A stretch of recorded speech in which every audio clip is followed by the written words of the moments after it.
Fala galera, sejam bem-vindos a mais um episódio do Mind Show. E a gente vai continuar os vídeos a respeito do universo do Harry Potter. E neste, a gente vai falar sobre aquele que não deve ser nomeado, Lord Voldemort. Tá curioso? Venha conosco.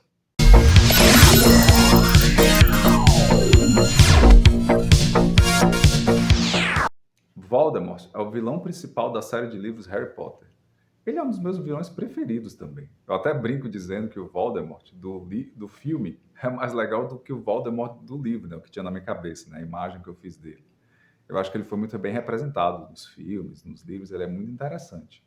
É tanto que a gente não deve ficar apenas em um vídeo, nós devemos fazer outros vídeos a respeito dele. Porque tem tantas questões interessantes que dá para puxar para a psicologia a respeito da história dele, a respeito das características dele. E hoje a gente vai falar só de um detalhe, o detalhe do ele ser aquele que não deve ser nomeado.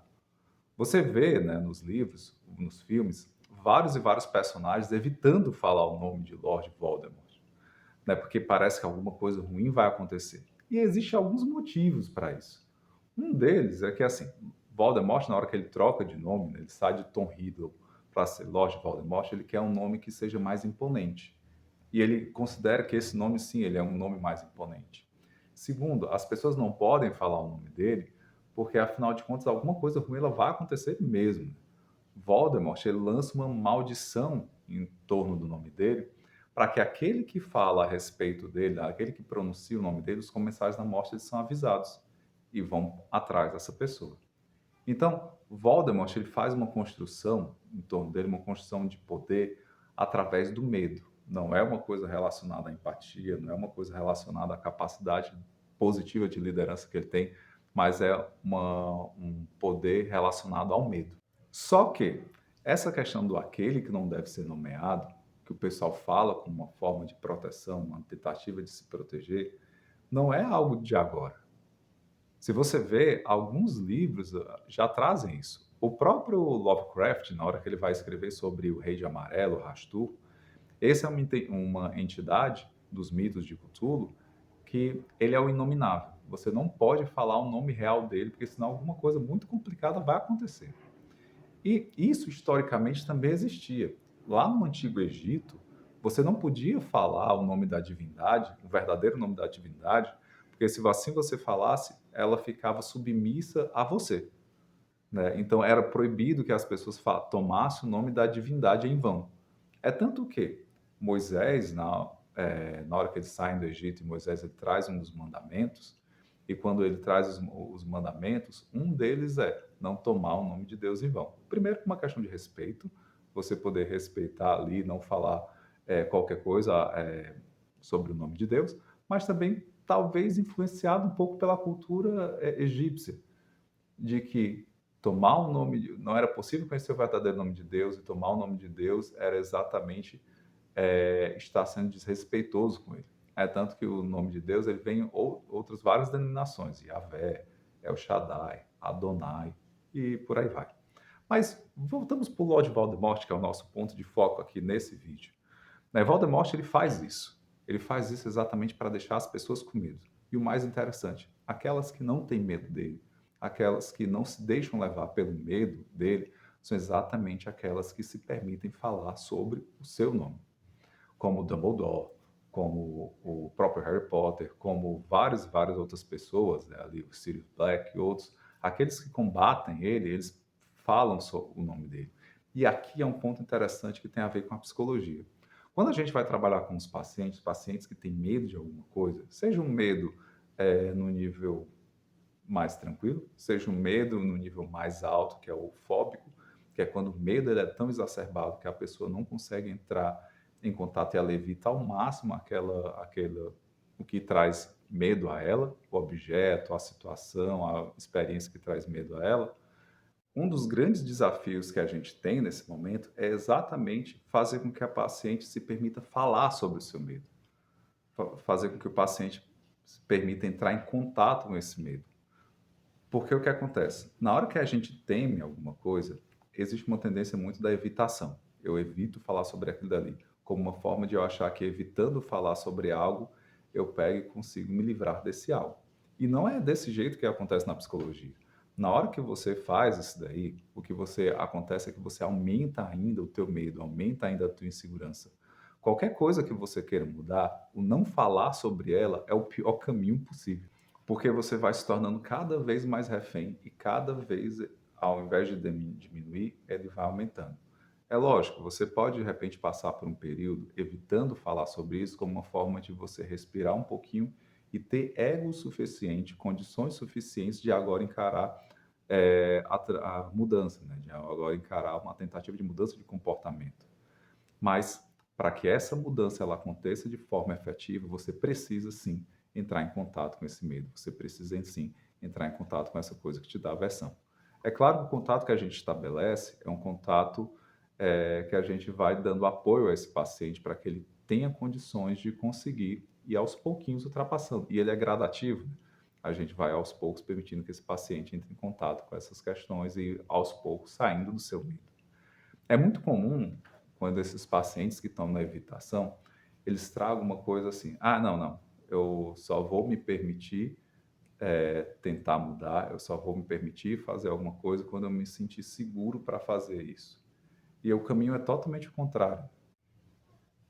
Nós, seres humanos, né, o principal não é aquilo que a gente viveu, mas as respostas que nós demos diante do que vivemos. Esse é o ponto crucial. Se diante de uma situação de medo, a resposta que você vai dar é uma evitação, esse medo ele vai tender a aumentar cada vez mais, porque você não chega a enfrentá-lo. Na verdade, você está apenas evitando. E você está reforçando a cada vez que você evita, você reforça a ideia de que o teu ego, de que você não é capaz de lidar com aquilo dali. E o medo vai crescendo cada vez mais. Na hora que você entra num processo de evitamento em psicoterapia, a gente faz gradativamente essa exposição para que você vá enfrentar o teu medo, para que você vá aos pouquinhos conseguindo quebrar com isso. É claro que não é uma questão fácil, dá um frio na barriga danado, né? Poxa, será que isso daqui vai realmente dar algum resultado? Poxa, será que eu vou conseguir, né? E dá aquela ansiedade muito forte, né? Mas esse enfrentamento ele é necessário. E aos poucos o teu medo ele vai saindo desse local do intransponível e aos poucos você vai conseguindo trazer comportamentos mais adaptados a lidar com aquela situação. E chegar numa hora que o medo simplesmente some. É interessante você ver isso, por exemplo, no Harry Potter. Tem aqueles ali que têm um medo excessivo do Voldemort. Esses que têm um medo excessivo do Voldemort, eles acabam dizendo aquele que não deve ser nomeado. O Ministério da Magia, por exemplo, né, ele acaba não querendo falar de jeito nenhum, né, negando completamente a existência ou qualquer sinal de que aquilo dali possa, possa estar presente. Né? Eles ficam evitando, nesse processo de negação, de evitação desse medo, de ter que lidar com esse medo aí. Já aos poucos, né, que eles conseguem lidar com isso, chamam de Lord Voldemort, né? Assim como a Ordem da Fênix chama de Lord Voldemort, Harry Potter chama de Lord Voldemort, entre outras pessoas que não têm medo dele, né? E temos o Dumbledore, né? Que o cara não tem pouquíssimo medo ali dele, né? Aliás, tem zero medo de Lord Voldemort e não chama nem ele por esse nome, chama Oiton, exatamente trazendo eles, tirando essa toda essa aura de medo que ele criou. Então é interessante isso, né? Do Pop Dumbledore tratá-lo como nome, né? De um nome de uma maneira bem tranquila, de olha, você é apenas mais um bruxo aqui. Pacientes que chegam com medo excessivo no consultório, a gente vai exatamente fazendo essa aproximação gradativa para que ele aos poucos vá enfrentando esse medo. E tire esse medo do lugar dessa fantasia, daquilo que não deve ser falado, que se evita falar de qualquer maneira, e que às vezes criou até comportamentos de evitação imensos, e aos pouquinhos a pessoa vai enfrentando e levando isso a um lugar do normal, né, do natural. Eu lembro de um paciente meu, que eu passei mais ou menos uns 3, 4 anos, né, que eu estou com ele, que quando ele chegou em terapia, ele tinha uma dificuldade muito grande relacionada a vômito. Ele tinha um medo tão excessivo de vômito que ele tinha simplesmente parado a vida dele. Ele não saía de casa, ele não saía com os amigos, ele não comia fora, ele não namorava, ele não fazia nada, porque qualquer coisa tinha se tornado um sinônimo de vômito. Ah, poxa, eu não vou para isso daqui porque eu vou vomitar. Eu não vou fazer tal coisa porque eu vou vomitar. Ah, eu não vou fazer tal coisa porque vai que alguém vomita e eu passo mal. Até mesmo, né, deixar de pensar em deixar de fazer o Enem, em tentar entrar em algumas universidades, era algo que ele trazia exatamente por medo de que, na hora da prova, alguém ali vomitasse, né, porque ele não tinha controle sobre tudo. Então, aos pouquinhos, a gente foi trabalhando essa concepção fantasiosa que ele foi criando, de evitar o vômito a qualquer custo, né? Esse medo exacerbado de vomitar, aos pouquinhos a gente foi trabalhando com ele para que ele pudesse falar sobre isso, pudesse olhar e não simplesmente evitar.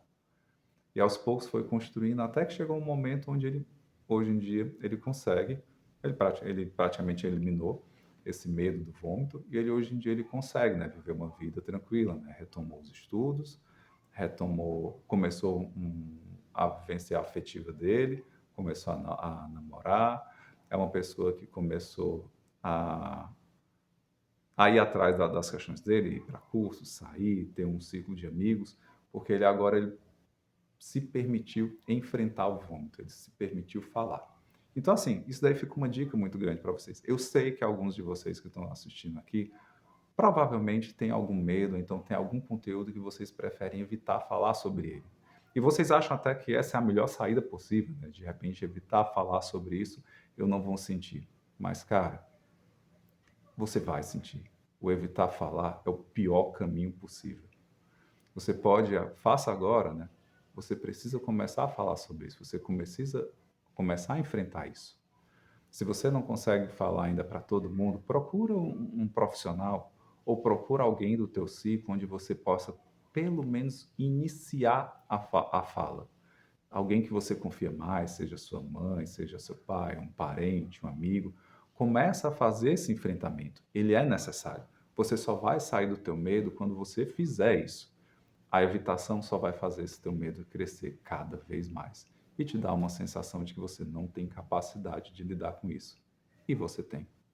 Tire o teu medo desse lugar parecido com o lugar do Lord Voldemort, daquilo que não deve ser falado, daquilo que não deve ser nomeado. Nomeie. Aos poucos, mesmo te dando medo, você vai conseguir recurso suficiente, principalmente se você for atrás de um profissional para te ajudar com isso, você vai ter recurso suficiente para poder enfrentá-lo. E ele aos pouquinhos e diminuindo, e de repente ele se torna só o Voldemort, e não apenas aquela coisa que não se deve falar. Daqui a pouco ele se torna só o Tom Hiddler e o teu medo simplesmente acabou e ele toma o real tamanho daquilo que ele é. Pensem a respeito do medo de vocês, né? Pensem a respeito de como vocês estão lidando com o medo de vocês. Se vocês tomam uma postura mais parecida com o Ministério da Magia, como a maioria do mundo bruxo, de simplesmente não falar, ou se você de alguma maneira, né, você já começou a despertar o Harry Potter, né, o Dumbledore que existe em você, falando, é o único jeito de enfrentar, é o único jeito de vencer isso. Gente, por hoje é só. Curta, compartilhe, comente e até a próxima em mais um episódio do Mind Show.